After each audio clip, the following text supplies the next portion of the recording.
At Total Pharmacy Care, we fill your prescriptions and answer any questions about your medications. No distractions and no long lines. Tell your doctor to send your prescriptions to Total Pharmacy Care.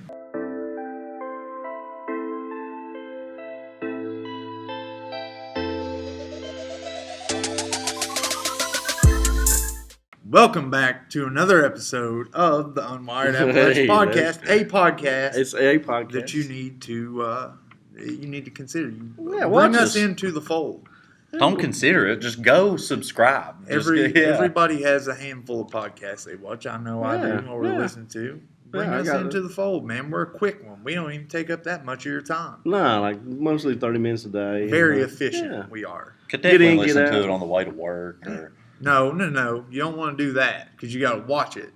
Yeah, you got to watch it on YouTube. Yeah. Maybe while you're at work on lunch break. You gotta... Or not on lunch break. Whatever you want to do. I'm not going to tell you to watch it. Just watch don't limit yourself. Yeah. We're problem solvers. We're just trying to help. Brought to you, as always, by the Appalachian newspapers. We're here in the beautiful Appalachian Wireless Arena. We want to say a thank you, not a quick thank you, just a good old-fashioned thank you. Long-form thank you to our sponsors. It's flu season. Yep. And the professional pharmacists at Nova Pharmacy and Caremore Pharmacy want you to get vaccinated. Call Joel or Sandy Thornberry today and get vaccinated and stay healthy. 606-432-2274 is Nova Pharmacy, or 606-639-2273 is Caremore Pharmacy. Go out there, get yourself vaccinated, and just do your community a favor. Yeah, good people, Joel and Sandy. 100%. I'm cooking for, shout out to Joel. Yeah. Cooking for Joel's Red Cross benefit this Friday at Dueling Barrels. It's going to be cool, I bet. We also brought to you by Bruce Waters. Bruce Waters has just updated their pricing on all their new inventory. Check them out at brucewaters4.net. If you're looking for quality care for your loved ones, look no further than Presbyterian Homes of Cedar Creek and Good Shepherd at Phelps. Both facilities treat your loved ones with care and respect. They offer therapy, daily activities, exquisite cuisine, and home-like settings to make your family members feel at home.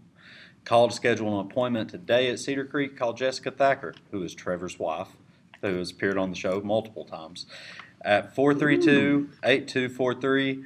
And at Good Shepherd, call 456-8725. Caring for your loved ones is what we do best. He's getting cocky. Wow, he is. That's a spotful ad read. I feel the tension. Smooth. That was smooth. It's very good. Like that's work. He's like, Super Bowl was over last night. Let me go practice this. I got to be my best. The day after the Super Bowl, no Super Bowl hangover for Josh. That was very good. As you can see, joined by the usual cast of characters here, regional sports editor Randy White, staff sports writer Josh Blankenship, Corey Vance is behind the cameras as usual. And listen, it's Monday. Bit of a sad time just because the Super Bowl was last night.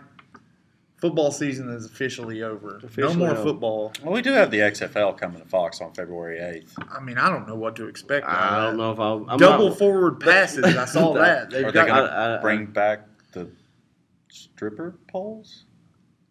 I don't remember anything. I don't remember anything about the original XFL. I really don't either. He hate me. That's I remember he hate me. And Tommy, what was the quarterback's name? Played for the Steelers. Tommy Maddox. To the fans, I would just tell you, go look up videos of the old XFL, because that is supposed to be the exact opposite of what this year's XFL will Well, they be. only have 8 teams, right? Yeah, 8 teams, something like that. Yeah. I wasn't prepared to go into XFL. I think actually they just announced they're going to have a 9th team that is pretty much just going to be like a free agent team. So if any other of the 8 teams have like injuries, they can pull players off this 9th team. That's when they'll come and play. Team just going to be out there. It's just a free agency team. It's really every single week. Just like if you need somebody, pluck it off this team. That's essentially that's the idea. They're the Washington Generals.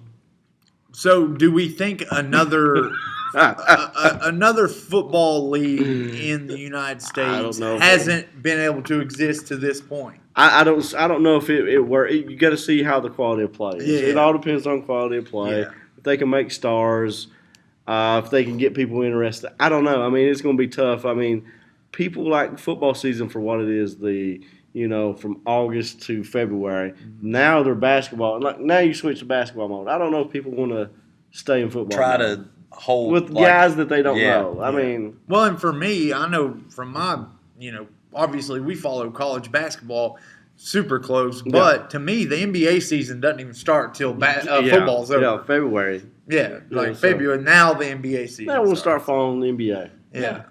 So Super Bowl last night. We'll talk some about it. The Kansas City Chiefs able to, credit to them. Big congratulations to Andy Reid. Yeah. And credit to the Chiefs for being able to pull out a win. Randy and I were texting back and forth a little last night. It just felt like that was the 49ers game up until, 8 minutes About in the 8 fourth minutes. quarter? But, this is what the Chiefs have done all 3 playoff games. Mm-hmm. They've trailed double digits in every one of them, and it seems like, when Patrick Mahomes wants to get going, he's going to get going, and then that's the ball game. I mean, that's just what it was last night. He was like, he struggled. He didn't look very good the first 3 quarters. 2 interceptions, and he hadn't thrown a pick in the playoffs yet. Until the Super Bowl. Yeah. So, and me and Wes were even talking about, this doesn't look like a good version of Patrick Mahomes tonight. Didn't matter in the end because he turned it on when he needed to. Well, if you got to look at Patrick Mahomes as like one of those competitive video game players, like where he's casually playing through like the first, second, and third quarter like this. Then the fourth quarter starts, and then he's kind of just like leaning up, ready to play. Like, you know what I mean? Sometimes it looks like he's playing backyard football. I mean, and then sometimes it looks like he just finds a spot on the field where he just wants to throw the ball. And if there's somebody there, great. If not, he's still going to throw it there. And most of the time, the receivers come there and catch. I mean, he had a big one last night to Tyreek Hill, the same situation. And if they don't make that completion, who knows? That game might not go their way, but that kept a drive going. They end up scoring and ultimately won the game after that. Well, and like you said, they trailed in almost every game or every game. Every game by double digits. They trail in this one. They outscored the 49ers 21-0 in the fourth quarter. Yeah, and the fourth quarter was a good quarter of football, but it was one of those games. It was a okay game. It was nothing like it wasn't crazy. Spectacular. I didn't think either quarterback. I think the last few years we've got spoiled by some of these crazy comebacks by the Patriots down 28-3, and then you see some of these other close. This game was a close game. It was a good game to watch, but I mean there was nothing crazy that happened. There's not going to be one play from this game that you're going to remember or one this standout is an all-time moment. Super Bowl moment. Just the moment that sticks out in my mind, at least for the 49ers, was the missed deep ball to Emmanuel Sanders. Yeah. That might have been ball game right there. Just overthrew him. That should have been a touchdown. Open. Yeah, I mean, if that's Tyreek Hill running that pass, he runs right under it. He might still be running. Emmanuel Sanders is fast too, by the way, but Tyreek Hill is just different level of fast. The ball that Pat Mahomes hit him with down the field, he threw an absolute dart. I don't know how you lose Tyreek Hill in coverage. You got to make sure somebody's just on his hip. And another guy for Kansas City, I thought had a really good game was Sammy Watkins. Oh yeah. And you don't hear Sammy Watkins' name as much this year, and he's had a really good season. And he had a great Super Bowl, I thought. Had a great Super Bowl and absolutely torched Richard Sherman on that in the fourth quarter on that one big play that got them inside in the red zone.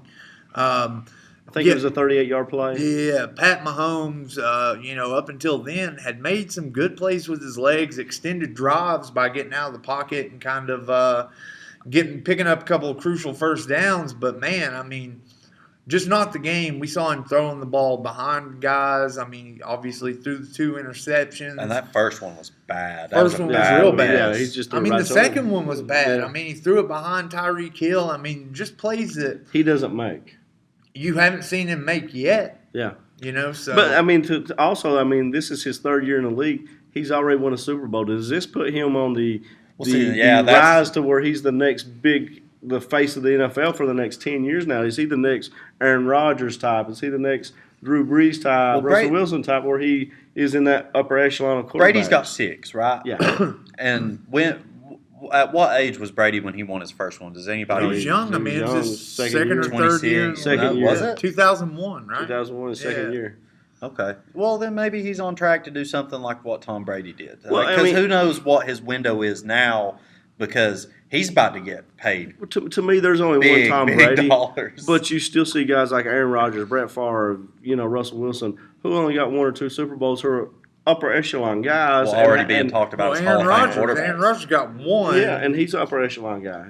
I think it all really depends on how long or how the Chiefs surround Pat Mahomes, because we've For the seen, long term. in the NFL, man. Mhm. I mean, look, Russell Wilson is spectacular. You got to get some weapons around that guy. Exactly. The supporting cast for the Kansas City Chiefs is unbelievable. Unbelievable. Like you said, Defense is a little better than people would give credit for. Well, that secondary. I mean, Tyrann Yeah. Mathieu. I don't Yeah. care if you got a bunch of bums in that secondary. If you throw Tyrann Mathieu back He's there a with playmaker. him, you're going to have a dangerous player Mhm. in your defensive secondary. And like you said, man, Sammy Watkins, probably a super underrated guy. I mean, He was the go-to guy until Yeah. Tyreek Hill came back. Yeah, just an absolute burner. Not to mention they probably have the best tight end in the league, or 1 and 1A with George Kittle. So I mean, they've got a great supporting cast. Damian Williams, kind of the unsung hero too, had a big game for him last night. Scored the go-ahead touchdown. Made a big play. So.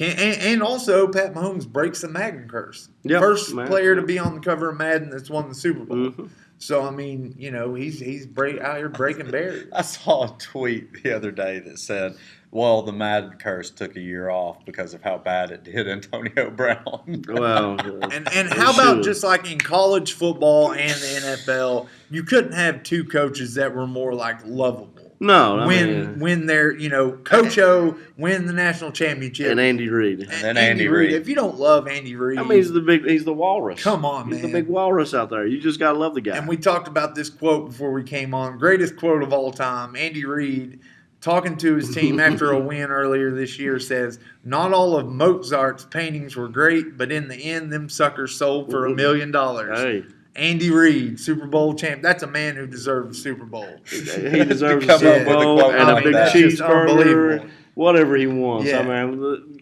you got to feel good for the guy because he was always the guy with the most wins in the NFL without a Super Bowl ring. He was always a close fringe with Hall of Philly. Famer. People were like, well, "Is he a Hall of Famer? Is he not?" He's undoubtedly It's a got Hall to of be a Famer. Hall of Famer. Well, and there's no question. He's one of the greatest offensive minds we've seen. I mean, the guy, they talked a lot about Kyle Shanahan going into this. Obviously, a great coach, going to have a bright future. Andy Reid's been doing this for a long time, Yeah. going back to the Mike Holmgren up in Green Bay with Brett Favre days. Then with the Eagles, had some great teams up there. Never could quite get over the hump. And he was one of the coaches, too. It was like he can never get it done in the playoffs. His teams are great in the regular season, but they're going to get beat in the playoffs. And we were talking about memorable Super Bowl plays, and I think the one that I'll remember from this past Super Bowl is the little boy band audible spin move thing they did where they shift into a formation where they do like direct snaps and stuff. I thought that was marvelous. So like props to Andy Reid for being able to come up with whatever that was. Well, I mean, that's Kansas City going back having fun, too. I mean, a lot of times you watch their offense, it looks like they're playing backyard football. Yeah. And it's fun to watch. He'll scramble around until somebody gets open, broken plays, just stuff like that. I mean, it was a really good team, and he had the right weapons this time for his offense, the way he wanted to run it. And Patrick Mahomes is a special talent, so I think that is the difference. Yeah, and I think most people would agree, along with the Ravens, the Chiefs were probably the best team start to finish, and the Niners. The Chiefs The and Niners the Ravens. were. You got to give the Niners credit. I mean, a great I didn't see season. this coming. A great season. I mean, they had this thing pretty much won for 50 minutes of the game. Well, and 52 going minutes. back to week 1 when they blew the Bengals' doors off, we were like, what the? The Bengals just got killed by the 49ers. Turns out 49ers, pretty legit team. Well, man, and I Really thought their legit. D-line really controlled the game for most of all the game. Yeah. Like if not all the way up until Pat Mahomes decided he was Bosa going to take it made over. Mahomes' life they miserable. Well, they obviously Miserable. affected the way that he played. I mean, because we didn't see the same Patrick Mahomes that we'd seen for 2 years so far. Yeah, but I mean, Bosa, that was no wonder he was the number 1 pick. He's a difference maker. Yeah. And the defense did everything to help them win, except for they didn't have 8 minutes left. I mean, Yeah, I mean, when you've got a special player like Mahomes and you've got all that talent around him, you've got a guy like Tyreek Hill and Travis Kelce, guys you got to account for. You've got to keep your foot on the gas the entire game, and credit again to the Kansas City Chiefs for being able to get it done. Super Bowl champions. Then just on a A through F grading scale, halftime show. J-Lo, Shakira. It's a definite A plus. I would say solid B plus. I mean, it was good, nothing crazy. Nice to look at. Nice to look at. I don't know. I mean, it was entertaining. I mean, I don't know. I mean, some of it you hear mixed reviews. I mean, it's not my bag of tea all the time. You know? If all that halftime show would have been a Shakira showing up and going blah, blah, blah, blah, blah, into the camera, I'd have been fine with that. We're going to be for the next 2-3 months. You're going to see a lot of that. Yeah. That should be a meme. Yeah, I think it already Me is. or her? Clip that of him doing that for a minute. But yeah, I mean, it was fun to look at. Obviously, I'm not a guy who throws a lot of J-Lo on in the car. Yeah. However, she's ageless, by the way. 50 years old. Yeah. And then this weekend we had wrestling, Kentucky State Wrestling Championship. Middle school and youth. Middle school and youth. Yeah. Not knowing, never being a part of an event like that, I had no idea other than things that people were telling me, man. I mean, this place was great crowd. A lot of kids showed up to participate on Saturday. Sunday was next level, man. I mean, this place was jamming over here. That's awesome. On Sunday. A lot of young kids excited. Super young kids, man. I mean, obviously it went all the way up to the high school or the junior high level, but there were a lot of young kids out here, man. I mean, 8, 9 years old, getting after it on the mats. A lot of people here, a lot of emotions, man. I mean, they're basically out there fighting. Yeah.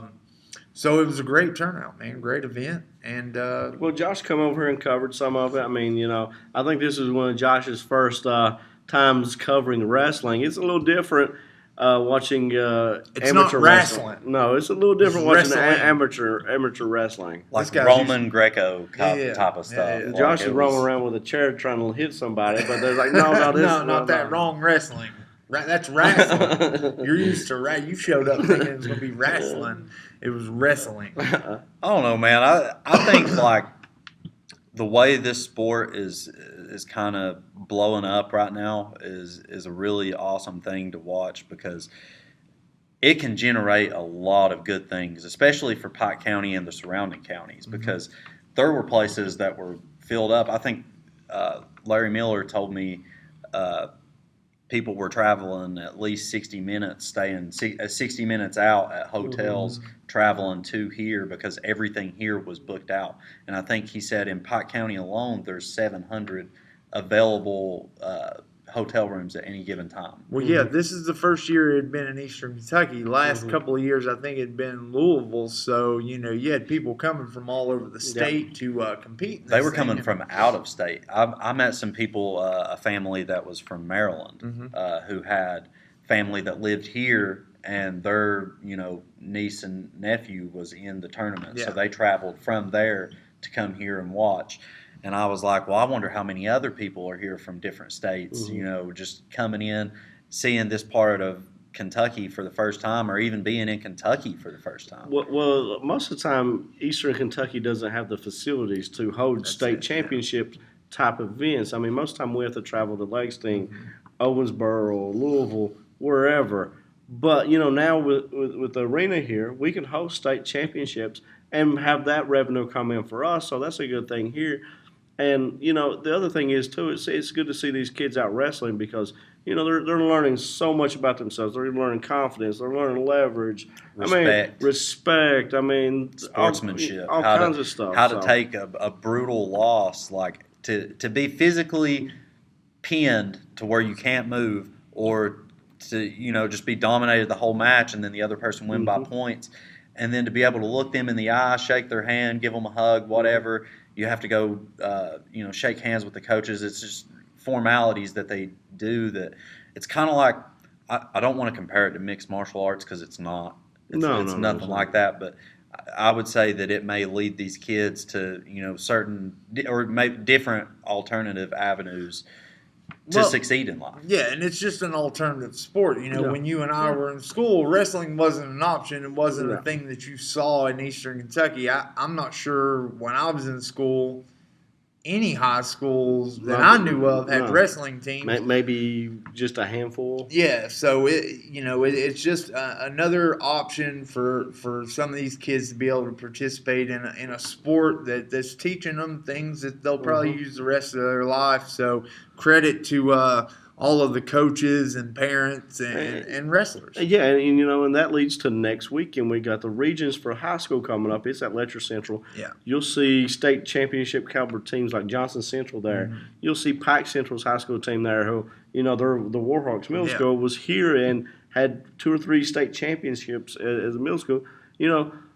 Johnson Central right now leads the way in Eastern Kentucky for wrestling, and next week they'll get to showcase that here at Letcher Central over in Whitesburg, 30 minutes away, and folks should go out and support those kids too because it's a big deal. Wrestling's fun. It's a little chaotic to cover. It's a little chaotic to watch, but it is an experience. Yeah. To me, when I was watching it, man, it was getting to watch these elite athletes that are super young and going to be elite once they get older.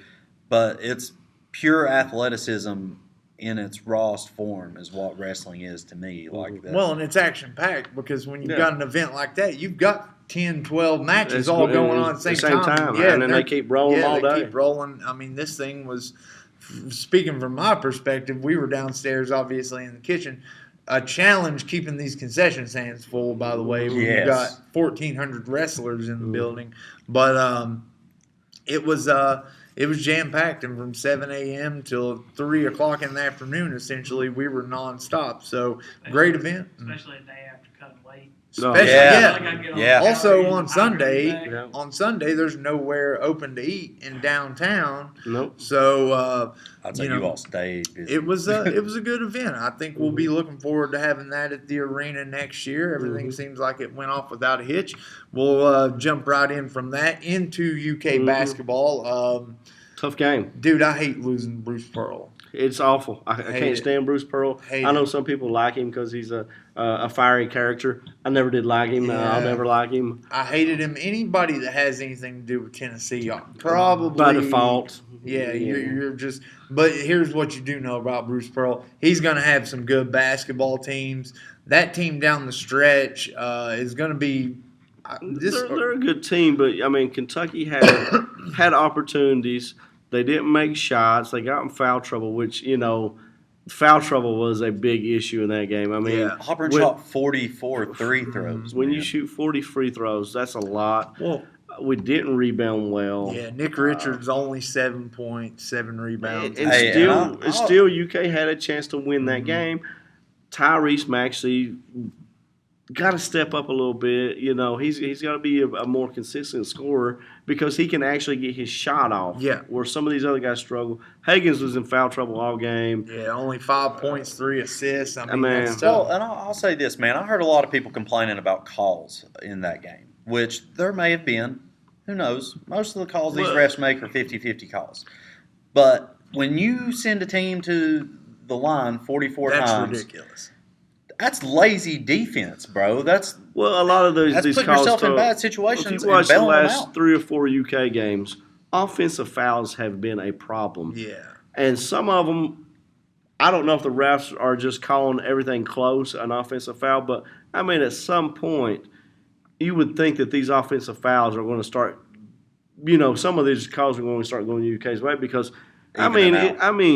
a lot of these calls are offensive fouls, and in years past you'd be like, well, is that off? I don't know if they're calling them different this year or what, but offensive fouls have been a problem for UK. We're not blaming my loss on refs, no, guys. I don't think we ever have. Well, no, been. And that's not what I was. But the game before this and last game, some pretty questionable officiating, I would say, to say the least. Obviously, if you play the game, you take the referees out of it. It's going to happen. I don't care what level you are. You're going to have some games where the refs call stuff that you don't agree with, no matter whose side you're cheering for. Well, listen, Auburn was a ranked team. Game day was at Auburn. It was I a mean, big game the for them. fans were out. I mean, that's a tough environment It was a huge to play game for in. them, and So, and you got to give Auburn credit because they showed up ready to play. I mean, and Kentucky still had chances to win that Yeah. game, so you can't blame it all on refs because a play here or there. Who knows? Somebody makes a shot here or there. Sestina's got to be stronger with the ball. Yeah. He's got to. He missed some open threes that if they go down, maybe UK pulls this one out, but. That's the way the ball bounces sometimes. yeah, and we know, these Kentucky teams, sometimes they're coming out, they look great, sometimes not so much. I mean, it looks like two different teams at times during the year. Got Mississippi State coming up tomorrow, Tuesday. We're filming this on Monday. And then big game with Tennessee at Tennessee this Saturday at 1. Couple more chances. Listen, man, this Gotta get that SEC seat. schedule is tough. It's all about how they finish, and I think I talked to a kid about this last week because Tug Valley has kind of had some struggles early on, kind of similar to UK hasn't lost a tremendous amount of games, and by no means are they out of the equation of anything, but you definitely have to try to find some sort of structure to build upon in the locker room to where you can galvanize everybody together and come out strong in the last part of the season going into the SEC tournament and build some momentum going into the tournament in March. And that's even saying that they make it that far. They're going to be fine. Coach Cal's master motivator. He's going to have these guys ready. Wait, they're ranked 13 right now. They're in fine shape. I'm sure they're going to figure it out. Well, that was my point. I think, according to Joe Lenardi, we definitely fell off the 4-seed line with that loss yesterday. Well, but there's still who chances knows? to move up even higher than Well, that. yeah, I mean, if we win out and win the SEC tournament, Yeah. who's to say we're not going to get back up in one of those top, 2 or 1 or 2 seeds in the NCAA and I'm not tournament? sure how critical seeding is going to be this year. Yeah, this year, And- especially this year. I mean, yeah, Everything's wide open. Everybody's even. Who would you say would you say is the best team you've seen so far in college basketball? I don't Is know. there I don't know. anybody I that don't stands know. right out to you? Because there's not I don't to know. me. I mean, I really don't know. Like that's. Yeah. I would have to sit down and really think about Yeah. it. I think when it comes to March Madness, it's all about matchups. Mm-hmm. It's always that way every single year. Who matches up well with whom, and who just play their style. Right. So There's no this team- year, I have no idea. Yeah, there's no team that just jumps right out at me like those guys are way better than everybody. Yeah, and else. and speaking of people struggling right now a little bit, UPike, they played Yeah. Georgetown. A big game over the gym, great crowd. The women, they fought hard. They lost to Georgetown. The men came out, they fought hard. They struggled in the first half shooting the ball. Second half, they played really hard, but they ultimately fell to Georgetown by 13. I think it was 76-63. Mm-hmm. Injuries have plagued this UPike team, and I think they've lost something now like 6 out of the last 7. So they've got to find a way to finish strong as well, because they're on a real shot from being legit number 2 team in the nation to maybe on the bubble of not making that tournament. Well, and something we haven't mentioned just yet is, Kelly Wells wants to end his coach. He announced, I guess last week, his last year coaching. He'll still remain the athletics director at UPike, where he does a great job. Man, you hate to hear this guy's not going to be on the bench coaching this team anymore because he's just a living legend at this point. He's so good. Great coach, and it's gonna be interesting to see who they bring in. I don't think they've announced yet. who the coach is going to be. So that But Kelly, even if they don't bring anybody, Ty Compton and yeah, they've got Evan dudes that Faulkner, are prepared to these step up. guys they got a great coaching staff under him. He's going to be fine. But I'm sure whoever the next head coach is going to be, a great fit. well, and he's not going far. He's still going to be He's your gonna AD. be right there. I'm sure he's still going to be a resource for whoever the coach ends up being. But this being his last season as head coach, he's going to want to finish the season strong. They've got a chance to do it. I don't know. Do they play before Saturday? I know they play this coming Saturday, but I'm not sure I if think they play Thursday. I'm not sure though. I got to look. Most of the weeks there's a Thursday Saturday schedule. I can't remember. Sometimes I get that Thursday off, but I can't remember this week. One of the more exciting things to think about is, what Kelly Wells has done for this basketball program since he's been there. Oh, yeah. And now he gets to focus full-time on the whole athletic department. So I can only imagine it's going to be just as good for everyone else now that he gets to, focus all that energy in one spot. He's got some big plans to help that school and the whole sports, the whole university, grow. So they'll be fine shape. I mean, nobody needs to worry about UPAC athletics. So they're going to be fine. Yeah, they're going to be fine. But, Friday night I went over to Hazard and covered Hazard and Perry Central. What a phenomenal high school game. The Hazard Memorial Gym, if you've never been over there, folks, it was the first stadium who was elected into the Kentucky High School Athletics Hall of Fame for stadiums. Just a tremendous atmosphere. That place was packed. Kids showed up, both fan sections wearing Kobe jerseys to support Kobe Bryant. They came together before the game. Once the game started, just fireworks. Perry Central trailing by 3 with 1.9 seconds left.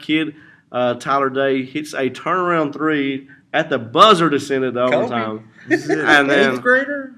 I could believe so. I think I saw this. And he just drilled that shot.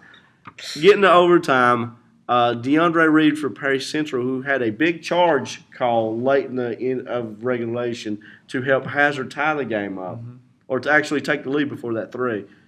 Well, he had that turnover there. He comes back and hits the eventual game winner. Just a phenomenal crowd. I mean, 65-64. Anytime those two teams play, it's going to be a close game. It's on.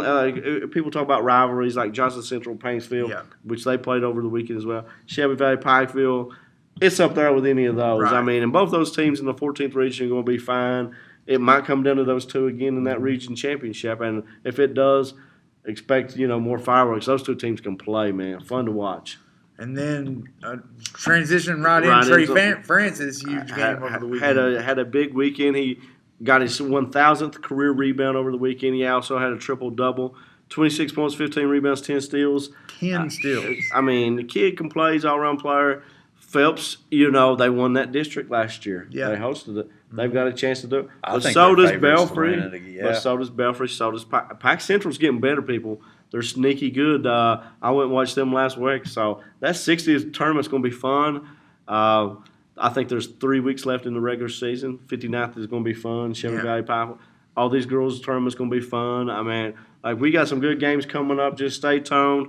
And once it gets region time, right here at the Appalachian Wireless Arena is going to be the place to be, and it's going to be fun. Well, we're definitely looking forward to that. I mean, listen, we've talked about it before. This year it's wide open. Wide open. A lot of these teams, they're getting better week by week. And, I mean, we saw it in the All-A. We're going to see a little bit more coming up in the district tournaments and the region tournament. I mean, we're down to the stretch now, and it's going to get real interesting. It's going to get real fun. You're going to see Cody Potter probably, he's already broke the school record up there. He's going to probably hit 2,500 career points at some point this season. So, I mean, a lot of big stuff to come, too. So, just go out into the gyms and watch these kids games. play. Yeah. These kids, I mean, big Any crowd. game. Go to any game. There's so many good games, and the big crowds and people involved with them make them even funner. So, well, and if you're a sports fan, and you're like me, and you mourn the loss of football season every year. Right now. Listen, I'm just starting to dig back into these local sports. You all know that. I mean, I wasn't here, didn't follow them for years and years. Digging back in, man, it's intriguing. It's fun to go out and be part of the atmosphere of these games. So there's plenty to do, plenty of games coming up. 15 through district tournaments, region tournament coming up. So we'll definitely be talking more about that. And something that I've just realized that we didn't do. Season 2, episode 23. Shout out to Anthony Davis at UK. I was going to say I forgot all about it. I was going to say Derek Anderson. That's a great one. Derek Anderson, if people don't remember, the 96 team, he was a part of that. Yeah. I think if he plays in 97, 3 in a row. I think we win that one. Yeah. He comes in. We won in 98, too. Yeah. He comes in 97 against Arizona on a torn Achilles. Yeah. And hits 2 big free throws. He wanted to play that championship game. Patino wouldn't let him play because he didn't want to jeopardize his future. But just shout out to that guy. He was fun to watch. Him and Ron Mercer. Oh, yeah. Should have been the best guard duo in the country that year. and we never got to In saw the it. old school denim UK The uniform. denim, the Do you remember Converse, those? the Converse Yeah. denim ones before we were a Nike school. Unbelievably ugly, but they Right. broke the denims out that year. I don't even know if you're old enough to remember that. Nazi That's Muhammad way before. Nazi Muhammad Nazi had lost Muhammad. about 60 pounds to play that season. Yeah. I mean, it was a fun team, that 97 team. No doubt about it, Kentucky, if Derek Anderson's in that game, Kentucky wins 3 national Yeah. championships in a row. And you know, 96, 97, 98. Jason Terry was on that Arizona Yeah. team. Miles Simon Yeah. and Mike Bibby. That was a backcourt Yes. and a half. Yeah, so that was before or after Damon Stoudemire, That because was he was after there. Damon Okay, that's Stoudemire. right. That was That's right. after. All right, so thanks again for joining us for another episode of Unwired Appalachia. We appreciate everybody stopping in. Go give us a like and a subscribe on Yeah. all social medias at Unwired App, and we'll see you next week.